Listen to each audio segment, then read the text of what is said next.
Hi, I'm here with John Graham of the Pacific Research Institute, and he's also a featured blogger on the StateHouseCall.org website.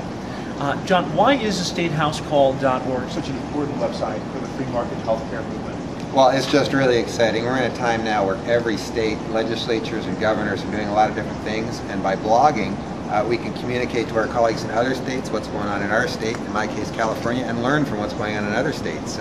Just a law passed in Missouri freeing up, lowering the cost, increasing the quality of health insurance. I probably wouldn't have known about that unless I'd seen a colleague from Missouri blogging. So it's just a great facility for us to learn from each other and help each other out. John, that's great, and that's great to hear.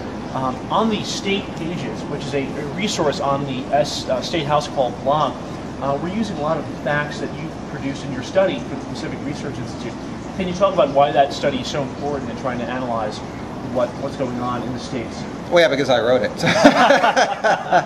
No, well, it's called the U.S. Index of Health Ownership, and I did the first edition this year, and I'm hoping to update it every year. What it does is it takes 24 measurements and it ranks states according to what I call health ownership. How much are you in control of your health care versus the government or your employer or some insurer, some bureaucracy somewhere that you're not in control of.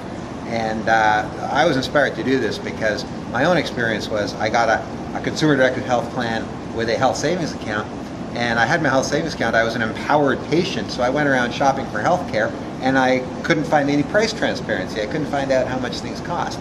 And I realized that was because the provider side was not competitive. They were not required to serve my needs, so we have to deregulate the provider side. So these 24 measurements kind of go around the circle and close the loop. And what I'm hoping is that states can use this to say, okay, here's these 24 measurements. What are the top 3 we have to address that will have the biggest impact in freeing up healthcare within our state and putting the patient in charge, which is what we're all hoping to achieve, I hope. That's great. I noticed New York is in last place. New York is 50 out of 50, yeah. And it's a shame. It's you got about 25 million people in New York. I think 0 of them have a consumer-directed health plan with a health savings account. The insurance regulations pretty much outlaw it. You've got a Medicaid program that's out of control. Even the New York Times recognizes how corrupt New York Medicaid is. Vastly over-regulated private insurance market, and the providers, the hospitals, over-regulated, not competitive. It's so screwed up in New York right now that Eliot Spitzer, the governor, is launched a lawsuit against President Bush for his entirely responsible and appropriate veto of the S-CHIP expansion bill. Governor Spitzer wants S-CHIP, the State Children's Health Insurance Plan, to cover children up to 400% of the federal poverty level, far greater than any other state. He wants the federal taxpayer to pay for that. He says he doesn't have enough money to insure his own kids, and yet he's got $360 million to close down hospitals in New York. I mean, how screwed up are your priorities, Governor Spitzer?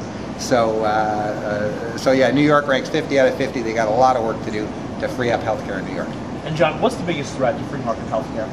I think the biggest threat to free market healthcare is, it's not Hillary Clinton or Barack Obama.